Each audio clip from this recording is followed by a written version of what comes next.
In the West, dragons are fire-breathing murder lizards that hoard gold and get slain by shirtless heroes.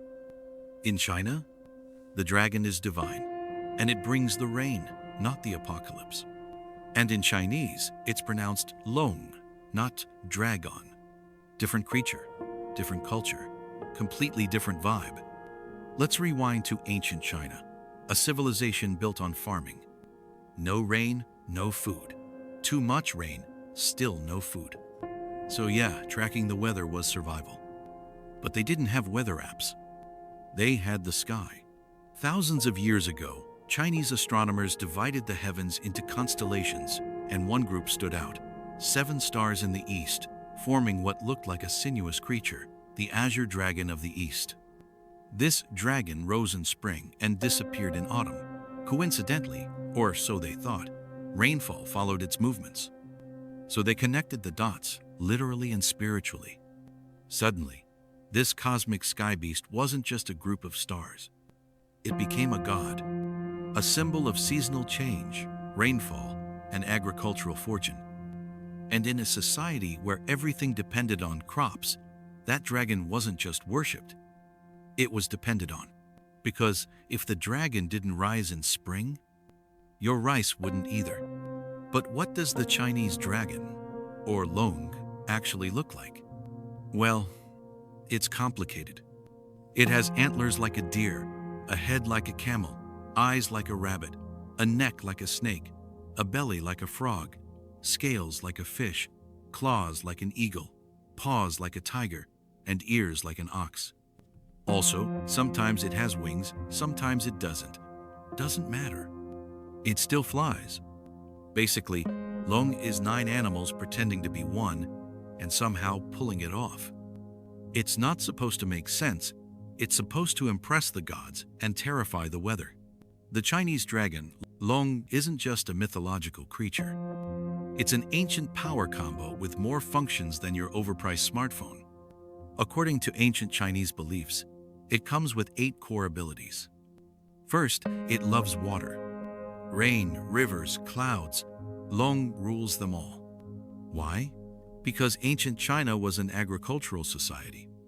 No rain equals no rice equals mass starvation. So people imagined a creature that could control rain. Thus, the dragon became the official mascot of monsoon management. Second, it loves to fly. Loong doesn't have wings. It just floats upward like divine helium balloons. Why? Because early people saw snakes, eels, and other slippery creatures swimming or slithering like they were flying, then saw clouds and lightning doing the same overhead. So, mash it all together. Congratulations, you've got a sky serpent who cruises the heavens. Third, it connects heaven and earth. Loong is the ultimate cosmic messenger. If the gods had a postal service, this thing would be the delivery guy. That's why Chinese emperors claim to be sons of the dragon. As if you're ruling the country, you'd better have good reception. Fourth, it shapeshifts. Loong isn't just a shapeshifter, it's a mashup of everything. In the sky, it's clouds and lightning. In water, it's fish and snakes. On land, it's bulls, horses, and wild beasts. Dragon represents adaptability, how nature, like humans, becomes whatever it needs to be to thrive. Fifth, it has supernatural senses. Loong sees omens, sniffs out disasters, and probably knows your browser history. Sixth, it brings good omens. If a dragon appears, it usually means something amazing is about to happen. A wise ruler, a peaceful age, a good harvest. Or maybe your crush finally texts you back. Either way, it's a sign of fortune. Seventh, it can also bring disaster. Dragons aren't all sunshine and dumplings. If one appears at the wrong time, it might mean floods, plagues, or royal screw-ups. Basically, dragon can be both the prophecy and the punchline. Last, it shows off. Loong is dramatic. Storms? That's it, flexing. Typhoons? That's it, yelling. When things get chaotic, ancient people said, "Yup, dragon's throwing a fit again." For thousands of years, the dragon has been a symbol of identity in Chinese culture, not just for emperors who called themselves sons of the dragon, but for everyday people who proudly say, "We are descendants of the dragon." You'll see dragons carved on palaces, printed on robes, embroidered into flags, wrapped around temple columns, and racing across rivers as dragon boats. The emperor's throne was called the dragon seat. His face, the dragon face. His outfit, the dragon robe. Basically, if it had a dragon on it, it meant power, protection, and cosmic approval.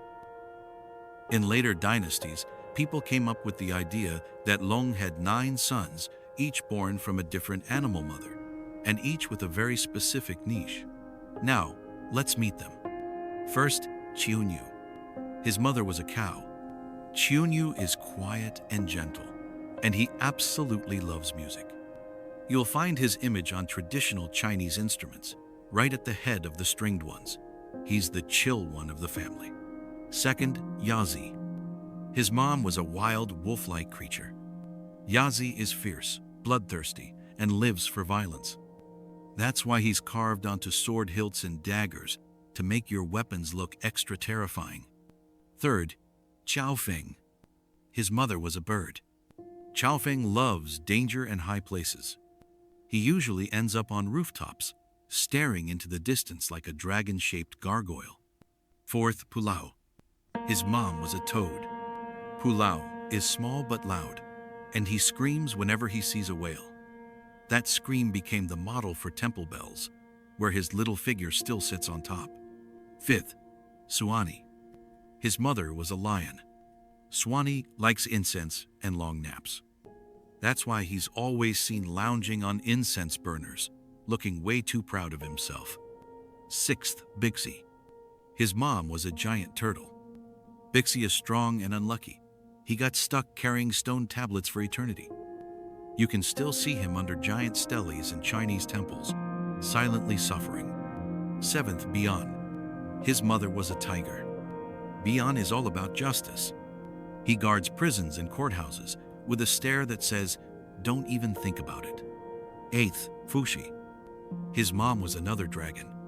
Fuxi is a quiet, bookish type who loves good writing. He's often found curled around the tops of monuments, admiring the calligraphy.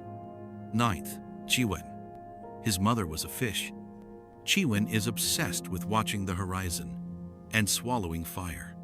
So he was placed on roof ridges to keep buildings safe from flames. Somehow, none of Loong's sons inherited his cosmic power, but all of them found permanent gigs as architectural mascots. Loong isn't just a myth, it's a legacy. So no, Loong doesn't breathe fire or guard gold.